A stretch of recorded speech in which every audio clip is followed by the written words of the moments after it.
Uma alegria muito grande ter você aqui na Igreja Trinity Online. Eu quero convidar você a aprender essas músicas e levar para a sua igreja, tá bom? Chama o pessoal do louvor, chama os músicos e diga, olha, ouça essa música aqui, veja como ela é uma música que pode ser cantada na igreja. Eu creio que essa é a grande missão que nós temos, sabe? Compartilhar aquilo que Deus tem nos dado de uma forma assim bem agradável, abençoadora, né, amigável, né, porque o grande objetivo nosso é abençoar os cristãos, não importa de que igreja. Vamos orar? Vamos pedir que o Senhor fale conosco neste dia e enquanto você estiver assistindo esse vídeo, seja uma grande bênção para você. Vamos lá. Pai, em nome de Jesus, eu quero te agradecer, Senhor, porque o Senhor tem feito coisas incríveis nas nossas vidas e o Senhor nos ama. O teu amor é imenso. Ajuda-nos, Senhor, a refletir esse teu amor no dia a dia da nossa existência. Em nome de Jesus. Amém.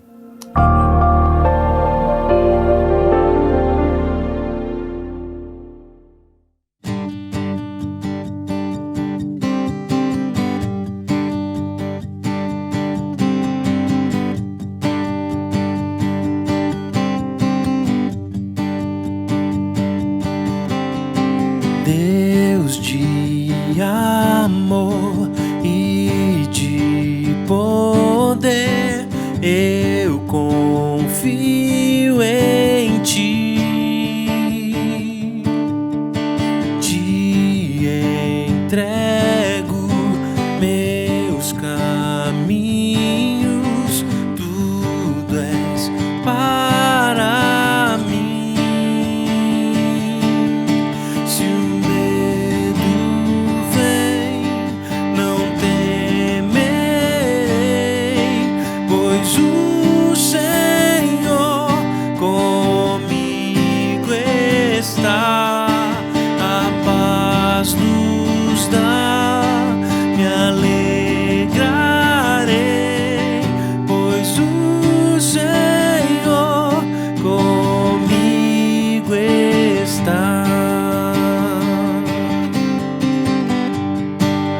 Deus que salva, Deus que salva e transforma, és o bom pastor. Te entrego minha vida ao Rei, meu louvor. Se o medo vem, não temerei,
Espírito, Espírito Santo, vem manifestar sua glória hoje aqui. Espírito Santo, vem manifestar sua glória hoje aqui. Espírito Santo, tu és bem-vindo, tu és bem-vindo neste lugar. Vem habitar, Espírito lindo, tu és bem-vindo, tu és bem-vindo neste lugar. Vem habitar.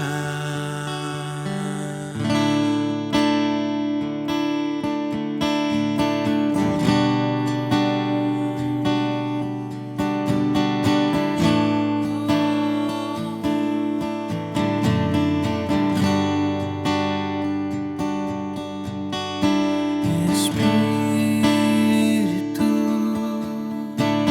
Santo, vem manifestar tua glória hoje aqui. Espírito Santo, vem manifestar tua glória hoje aqui. Espírito Santo, tu és bem-vindo, tu és bem-vindo nesse lugar. Vem habitar, Espírito lindo, tu és bem-vindo, tu és bem-vindo neste lugar. Vem habitar, Espírito Santo, tu és bem-vindo, tu és bem-vindo, tu és bem-vindo neste lugar. Vem habitar, Espírito lindo, tu és bem-vindo, tu és bem-vindo neste lugar. Vem habitar.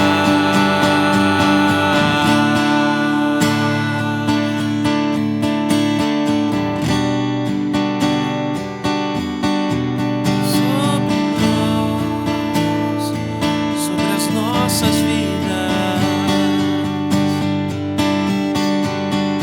nós te louvamos, te adoramos, te bendizemos. Tu és o autor da vida,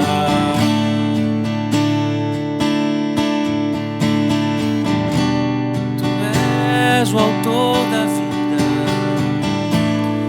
e tudo que nós temos entregamos a ti. Doce Espírito, vem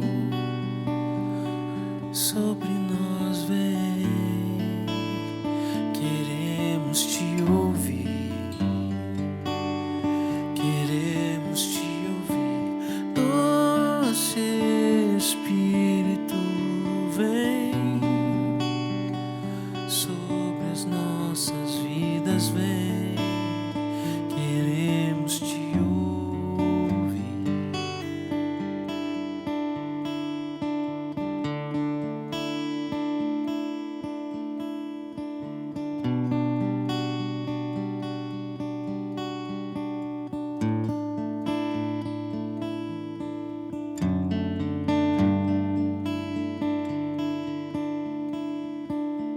nós te bendizemos, entendemos quem Tu és. Tu és o único. E a minha oração nesse momento é para que possamos ouvir a Tua voz, que possamos buscar a Tua face todo dia. Não importa a hora do dia, não importa o momento, mas que a gente possa buscar a Tua face. Fala conosco, Jesus. Queremos ouvir a Tua voz. Queremos nos mover conforme o Teu Espírito, Senhor, se move. E que tenhamos em nós essa atitude de ser menos impulsivo, mas ser mais responsivo à Tua voz. Ajuda-nos a tomar as decisões conforme o Teu querer, Pai. Em nome de Jesus, aleluia, aleluia. A mensagem de hoje segue no livro de Romanos, capítulo 8, e o tema é o sofrimento e a glória dos filhos de Deus. Eu vou ler a partir do verso 18. Considero que os nossos sofrimentos atuais não podem ser comparados com a glória que em nós será revelada. A natureza criada aguarda com grande expectativa que os filhos de Deus sejam revelados, pois ela foi submetida à inutilidade não pela sua própria escolha, mas por causa da vontade daquele que a sujeitou, na esperança de que a própria natureza criada será libertada da escravidão da decadência em que se encontra, recebendo a gloriosa liberdade dos filhos de Deus. Verso 22. Sabemos que toda a natureza criada geme até agora como em dores de parto. E não só isso, mas nós mesmos, que temos os primeiros frutos do Espírito, gememos interiormente, esperando ansiosamente nossa adoção como filhos, a redenção do nosso corpo. Pois nessa esperança fomos salvos. Mas esperança que se vê não é esperança. Quem espera por aquilo que está vendo? Mas se esperamos o que ainda não vemos, aguardamo-lo pacientemente. Da mesma forma, o Espírito nos ajuda em nossa fraqueza, pois não sabemos como orar, mas o próprio Espírito intercede por nós com gemidos inexprimíveis. E aquele que sonda os corações conhece as intenções ou a intenção do Espírito, porque o Espírito intercede pelos santos de acordo com a vontade de Deus. Vamos orar? Pai querido, que essa palavra, Senhor, enche o nosso coração de alegria e traga um despertamento interior importante neste dia, para a Tua glória, em nome de Jesus. Amém e amém. Vamos falar sobre o sofrimento e a glória dos filhos de Deus. Nós vimos, numa mensagem anterior, sobre o sofrimento e a glória da criação, que a criação geme, né? Versículo 22 diz, sabemos que toda a natureza criada geme até agora, como em dores de parto. Já faz um contraste, o paralelo no verso 23, né? Paralelo no 23 diz assim, e não só isso, mas nós mesmos que temos os primeiros frutos do Espírito, gememos interiormente, esperando ansiosamente nossa adoção como filhos, a redenção do nosso corpo. Então, o apóstolo Paulo aqui nesse texto, né, do verso 18 ao 27, ele está trazendo exatamente este paralelo entre o sofrimento da natureza e agora o sofrimento dos filhos de Deus. Ele não está falando do sofrimento da humanidade. Ele está falando do sofrimento dos filhos de Deus. Se você tem dúvidas sobre quem são os filhos de Deus, é bom você dar uma olhadinha lá no Evangelho de João, capítulo 1, a partir do verso 11, que diz que Jesus veio para o que era seu, mas os seus não o receberam, mas a todos quantos o receberam, deu-lhes o poder de serem feitos filhos de Deus, a saber os que creem no seu nome, os quais não nasceram nem da carne nem do sangue, mas de Deus. Ou seja, aqueles que receberam Jesus Cristo na sua vida, creem no Senhor Jesus, entenderam que a mensagem de Cristo na cruz não foi simplesmente a mensagem de sofrimento, mas de redenção, né? De perdão de pecados, de justificação pela fé, e essas pessoas são chamados filhos de Deus. Se você é um filho de Deus, uma filha de Deus, então esse texto aqui vai falar muito com você. Por quê? Porque quando ele diz, da mesma maneira que a criação geme, nós também gememos. Então há dois gemidos aqui, né? Que são ligados àquilo que a gente está chamando de sofrimento. Mas esse gemido, ele está mostrando para mim que o sofrimento do tempo presente não se compara com a glória por vir. O sofrimento do tempo presente não se compara com a glória por vir. Há uma tensão entre o que Deus nos deu e o que Deus nos dará. Aquilo que Ele mostrou, aquilo que Ele mostrará, aquilo que Ele fez, aquilo que Ele fará. Há uma tensão. Nós vivemos exatamente nessa tensão. Por exemplo, em 1 João, capítulo 3, versos 1 a 3, dizem assim os versos. Vejam como é grande o amor que o Pai nos concedeu. Sermos chamados filhos de Deus. Olha o que nós estamos falando. Vejam como é grande o amor que o Pai nos concedeu. Sermos chamados filhos de Deus. O que de fato somos. Por isso o mundo não nos conhece, porque não o conheceu. Amados, agora somos filhos de Deus. Ouça isso bem com atenção. Agora somos filhos de Deus. E ainda não se manifestou o que havemos de ser. Mas sabemos que quando Ele se manifestar, seremos semelhantes a Ele, pois o veremos como Ele é. Todo aquele que nele tem esta esperança, purifica-se a si mesmo, assim como ele é puro. Olha que incrível, nós vivemos uma tensão, né? Nós estamos numa tensão, nós estamos em tempo de sofrimento, de gemido. Que gemido é esse? É o gemido que anseia pela glória, que anseia pelo mundo futuro. Você vê o cristão, ele geme nesse sentido. Ele diz, Senhor, como é bom estar na Tua presença. Por que a gente cultua Deus? Por que as pessoas não entendem? Por que a gente está num ambiente, num culto, numa igreja, pode ser aonde for, numa praça, qualquer lugar. O ambiente físico não é importante, mas quando você está adorando a Deus, as pessoas não entendem por que a gente fecha o olho, a gente curte, porque a gente parece assim que a gente vai chegar lá perto, né? Perto da porta da glória, né? Ainda não é a glória, mas parece, é uma sensação de que, Senhor, a Tua presença supre todas as minhas necessidades e sana todos os meus sofrimentos.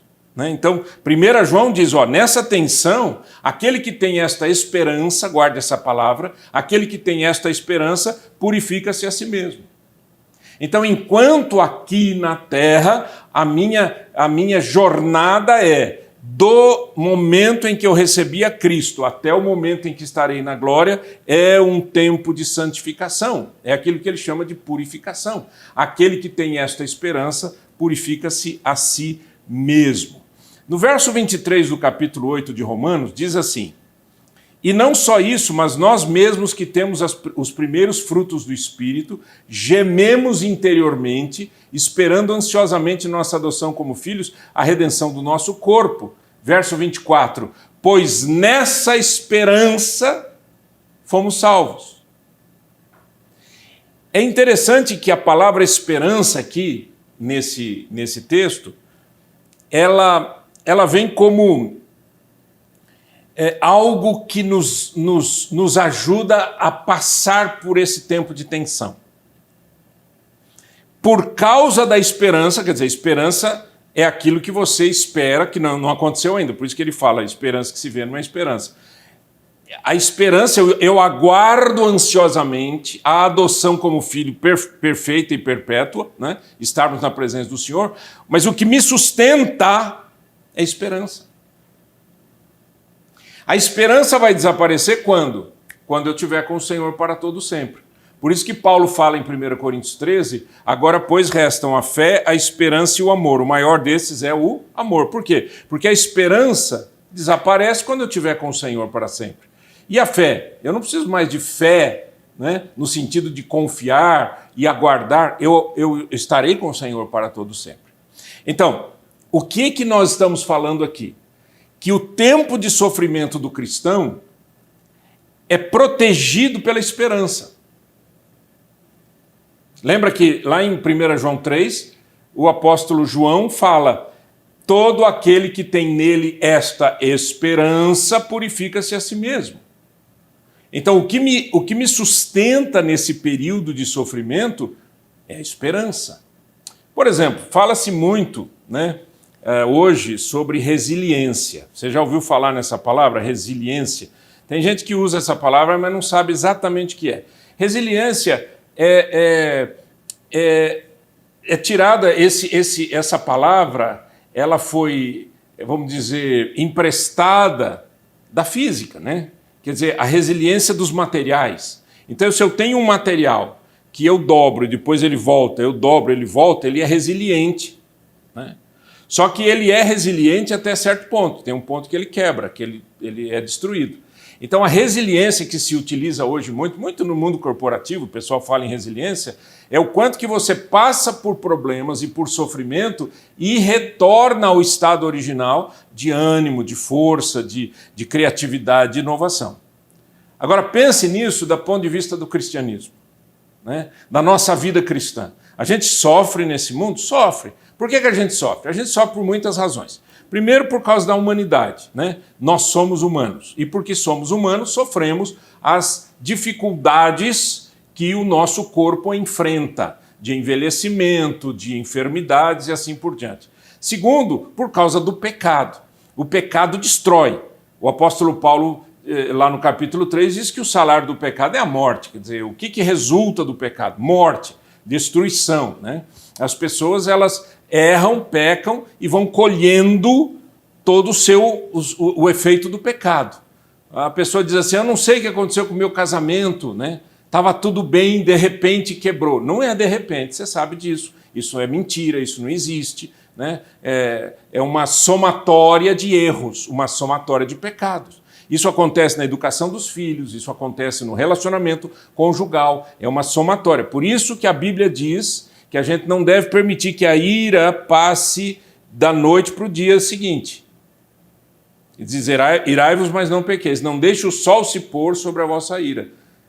Tudo tem que ser resolvido. Casamento, deixa eu falar um pouquinho sobre casamento aqui, porque é uma tensão que muitas pessoas vivem, né? O casamento é extremamente importante quando os dois compreendem que são pessoas diferentes, que vieram de mundos diferentes, que vieram de famílias diferentes, mas o que os une é a fé, não é o amor. O que me une à minha esposa é a minha fé em Cristo. É óbvio que eu a amo, é óbvio que ela me ama.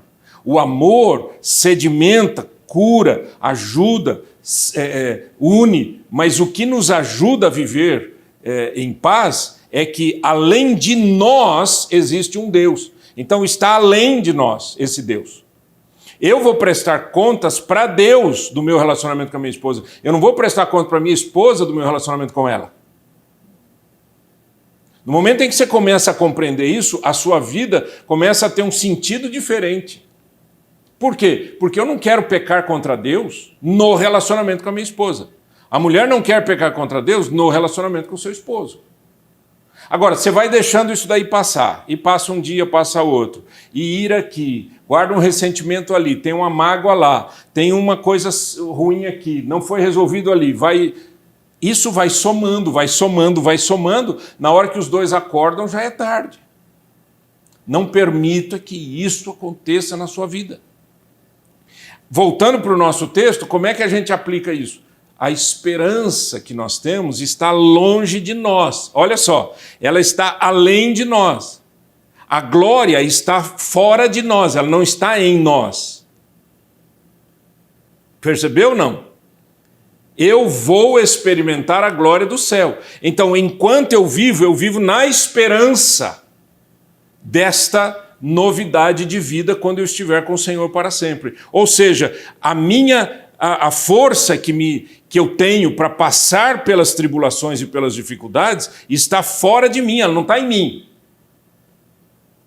Olha aqui, o evangelho não é mensagem de autoajuda. Autoajuda é autoajuda. Eu me ajudo, eu faço tudo, eu sou o segredo, eu sou a pessoa que resolve tudo, eu posso tudo, eu aguento tudo, eu sou resiliente, eu não sou nada. O que me ajuda a passar pelo sofrimento é a esperança de que um dia estaremos com o Senhor para sempre. E aí ele diz, mas se esperamos o que ainda não vemos, aguardamo-lo pacientemente. Então, como nós devemos nos portar nesse tempo de esperança? Número 1, nós devemos nos portar certos da garantia que nos foi dada. Certos da garantia que nos foi dada. O texto diz, nós temos as primícias, ou os primeiros frutos do Espírito. O que é isso? 2 Coríntios 1, versos 21 e 22. Diz assim, ora, é Deus que faz que nós e vocês permaneçamos firmes em Cristo. Olha que incrível, quanta revelação de Deus aqui na palavra, né? O que me faz permanecer firme em Cristo não é a minha força. É Deus. O próprio Deus tem interesse em me proteger, porque Ele sabe que sofremos, né? Ele nos ungiu, nos selou como sua propriedade e pôs o seu Espírito em nossos corações como garantia do que está por vir. Qual é a garantia de que eu estarei no céu? É o Espírito Santo habitando em mim. Não é o que eu sinto, é a convicção e a certeza do que Deus fez e continua fazendo. Então, ter a primícia do Espírito, ter o primeiro fruto, ou os primeiros frutos do Espírito, é ter a garantia de que aquilo que o Senhor me prometeu, eu receberei. Isso é extremamente importante. Segundo, eu vivo certo de que o sofrimento presente não será eterno. O sofrimento será eterno para aqueles que não são filhos de Deus, infelizmente. E aí é que está a grande angústia, a grande tristeza. E aí é que entra a nossa pregação do Evangelho. Por que anunciamos o Evangelho de Cristo? Para que as pessoas conheçam o Senhor Jesus e não tenham sofrimento eterno. Mas o texto bíblico, verso 23, diz que nós esperamos ansiosamente nossa adoção como filhos. Então eu tenho um sofrimento no tempo presente, mas que culminará numa glória da adoção completa de ser filho de Deus e estar na presença do Senhor para sempre. Louvado seja Deus. E isso me dá força para viver, porque eu sei que o sofrimento presente não é eterno. Terceiro, estamos certos de que fomos adotados como filhos. Essa adoção é maravilhosa, né? Porque o que quer dizer adoção? Adoção é um amor tão intenso, tão grande, que ele acontece não automaticamente. Por exemplo, quando um casal tem um filho, né, filho biológico, aconteceu, obviamente, que houve ali uma relação, e ali então houve uma gravidez, essa gravidez de 9 meses culminou com uma criança. A adoção é um amor fora da gente, né? Porque quando alguém adota alguém, está trazendo para dentro da família, está dando nome para essa pessoa, está dando herança para essa pessoa, que essa pessoa não teria se não fosse adotada. Do ponto de vista espiritual, Paulo fala no verso 23, né, eu vou reler o texto, diz assim, e não só isso, mas nós mesmos que temos os primeiros frutos do Espírito, gememos interiormente, esperando ansiosamente nossa adoção como filhos. Mas pastor, nós já não fomos adotados como filhos? Fomos adotados, mas ainda não. É o já, mas ainda não, já, mas ainda não. Já foi salvo? Já, mas ainda não. Tudo vai se completar na presença do Senhor para sempre. Quarto lugar, como é que eu vivo nesse tempo de sofrimento, tendo a esperança como a minha força? Certos de que o nosso corpo será redimido. O próprio verso 23, no finalzinho, diz, nós aguardamos ansiosamente, esperando o quê? A redenção do nosso corpo. Um dia vai acontecer a chamada ressurreição dos mortos, né? A Bíblia fala sobre isso. Os filhos de Deus terão corpos novos, não serão corpos como nós temos hoje, que são corpos humanos, fracos e que se deterioram, né? Nós envelhecemos e morremos. Esse será um novo corpo, uma nova história vai acontecer, né? Assim como haverá uma nova terra, haverá um novo corpo na nossa vida. Nós vamos viver nessa nova terra, nesse novo céu, exatamente com um novo corpo. Essa redenção também é uma coisa fantástica, né? E eu quero que você pense não só na expectativa que, por exemplo, uma pessoa deficiente fisicamente tem, né, de dizer, poxa, eu vou estar no céu, eu vou enxergar, eu vou ouvir, eu vou andar, eu vou isso, eu vou aquilo, mas também nós que não temos eventualmente uma deficiência física, mas que temos toda a deterioração, a corrupção do corpo humano, isso não vai acontecer mais, nós estaremos para sempre com o Senhor, redimidos e absolutamente transformados, louvado seja Deus. Em quinto lugar, como é que eu vivo nesse tempo, nesse já mais ainda não? Certos de que a nossa paciência será recompensada. Verso 24. Pois nessa esperança fomos salvos. Mas a esperança que se vê não é esperança. Quem espera por aquilo que está vendo?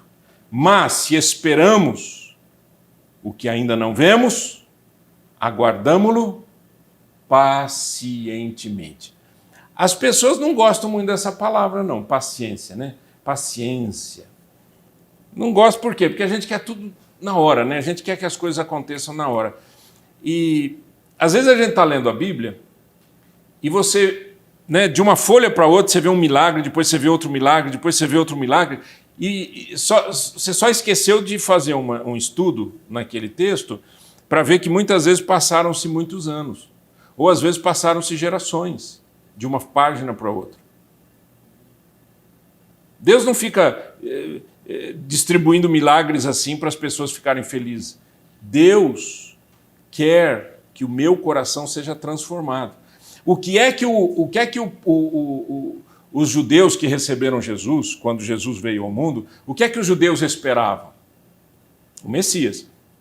Né? Até hoje, os judeus que não entendem que Jesus é o Messias, eles esperam o quê? O Messias.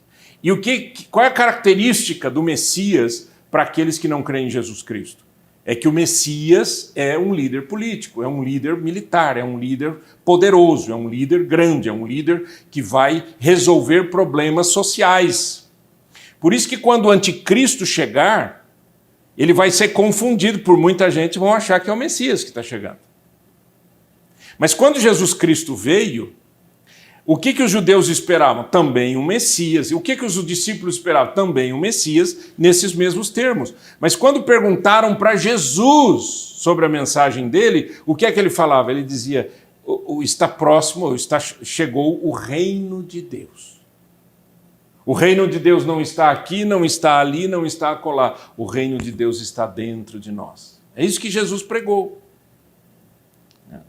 Quando o Senhor Jesus ressuscitou, pouco antes de ser elevado às alturas, pouco antes, ele disse, olha, fiquem em Jerusalém, até que do alto vocês recebam poder. E vocês serão minhas testemunhas, tanto em Jerusalém, como em toda a Judéia, Samaria e até os confins da terra. Quando Jesus falou sobre isso, os discípulos perguntaram o seguinte, veja bem, os discípulos que andaram 3 anos com Jesus, Senhor, será esse o tempo em que restaures o reino a Israel? A mentalidade ainda era humana, ainda era social, ainda era política. Será esse o tempo em que restaures o reino a Israel? Jesus diz, não vos compete saber tempos ou épocas que o Pai reservou para a sua exclusiva autoridade. Né? E aí ele diz, mas recebereis poder ao descer sobre vós. Né? Eu passei o texto um na frente do outro, mas essa é a ideia é que Jesus continuou ministrando transformações interiores,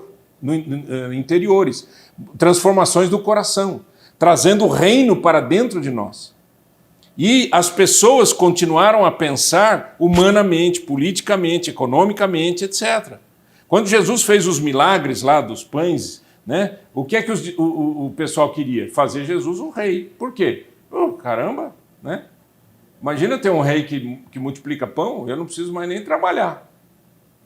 O que Jesus fez? A Bíblia diz que quando ele viu isso daí, ele foi embora, ele foi ficar sozinho, né? Ele sumiu da multidão, ele se afastou da multidão. Por quê? Porque não é para isso que Jesus veio. O aguardar pacientemente é aguardar que esse reino de Deus que está dentro de mim continue sendo mostrado através da minha vida de testemunho, da minha vida de pregação do Evangelho, da minha vida de uma pessoa transformada pelo Espírito Santo, e pacientemente eu aguarde a adoção dos filhos de Deus. Então a paciência aqui precisa ser também dosada, não em que a paciência é porque as coisas vão acontecer do jeito que eu quero. Não, elas vão acontecer do jeito que Deus quer. Quando os discípulos achavam, agora nós temos um Messias que vai nos livrar dos romanos, né? Jesus estava falando sobre a pregação do Evangelho para o mundo todo. Então, a gente precisa aprender isso daí com as Escrituras.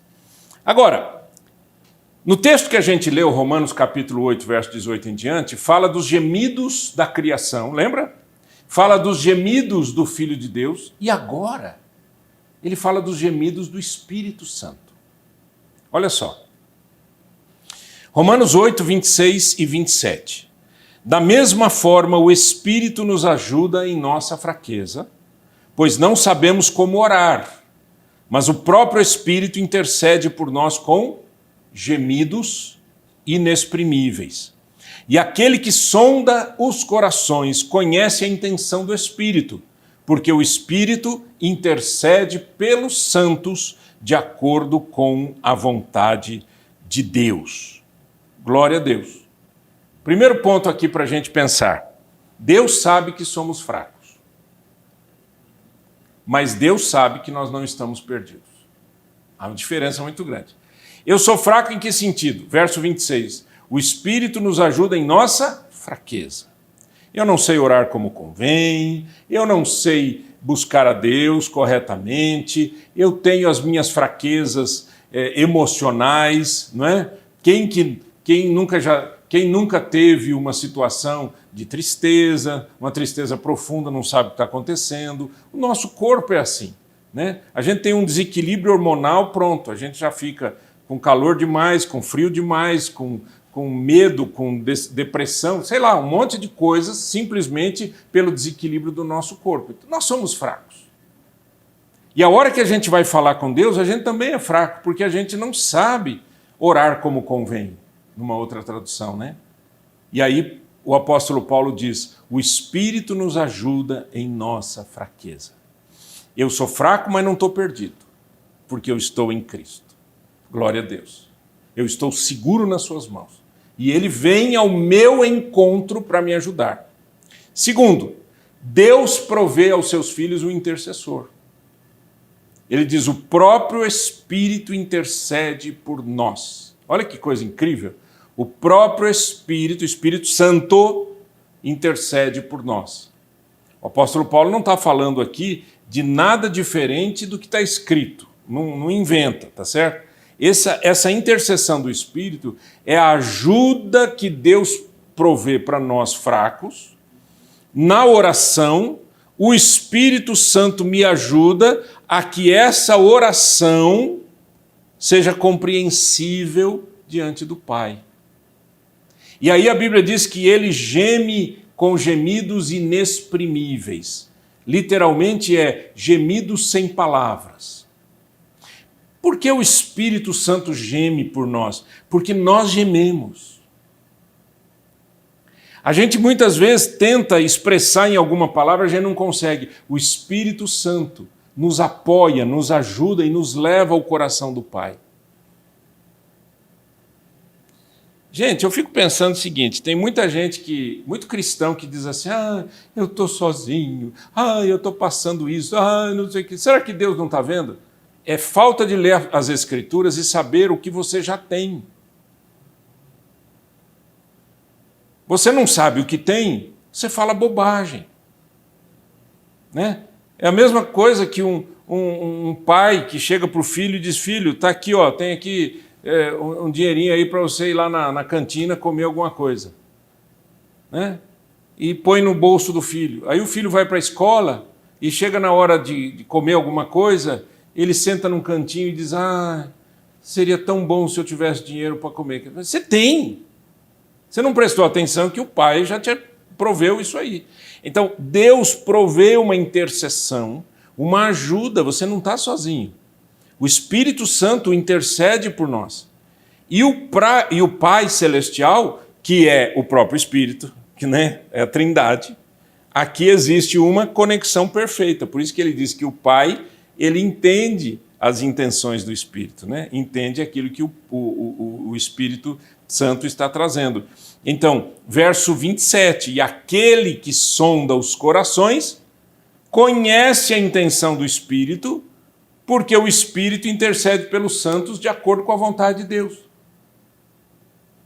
Olha a oração perfeita. Deus, o Pai, tem a sua vontade perfeita.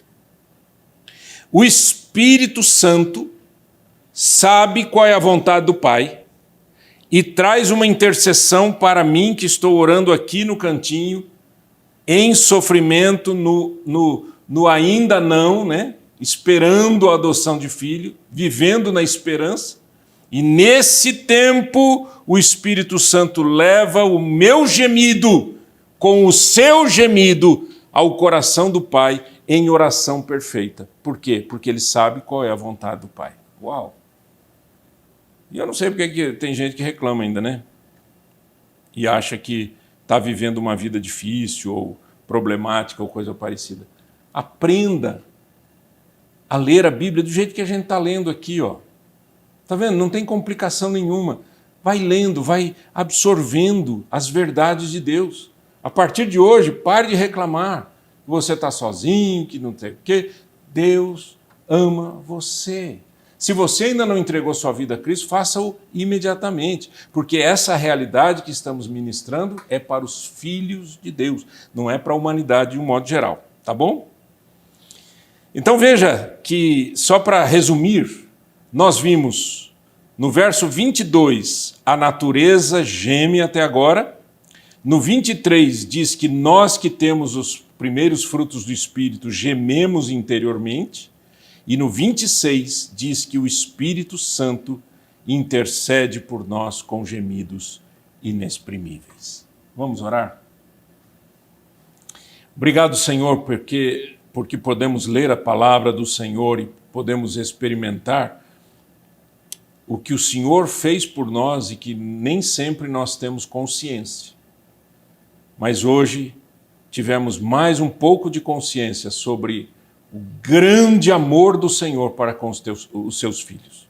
Bendito seja o teu santo e glorioso nome, e que essas vidas que estão assistindo e ouvindo sejam tocadas pelo teu Espírito Santo a darem graças, a agradecerem ao Senhor e a se converterem perfeita e totalmente ao Senhor para a glória de Jesus.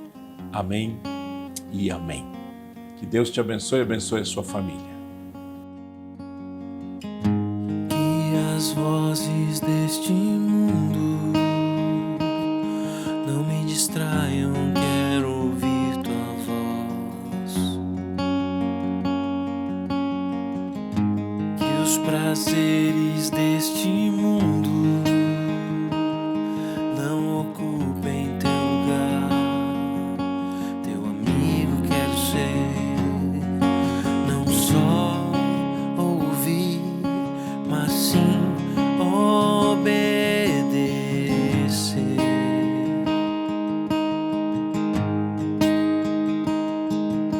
Em amor te entrego tudo.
maravilhoso Rei.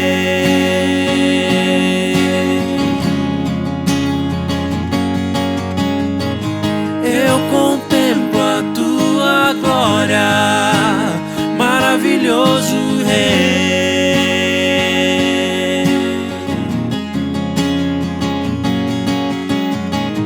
Eu contemplo a tua glória, maravilhoso Rei.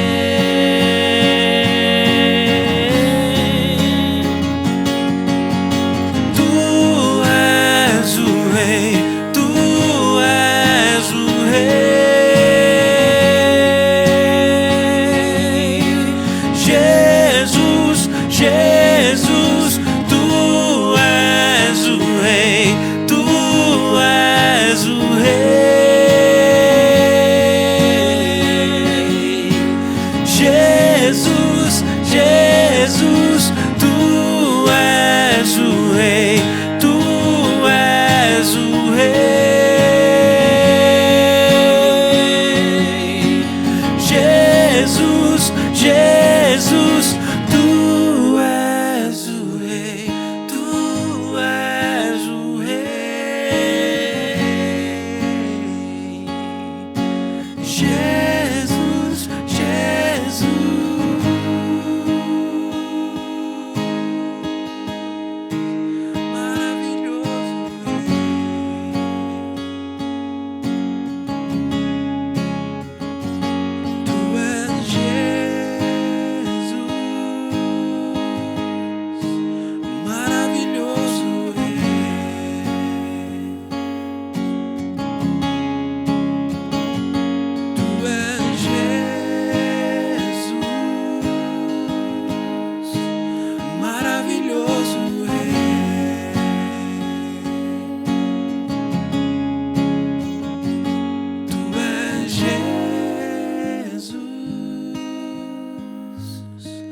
Maravilhoso Rei.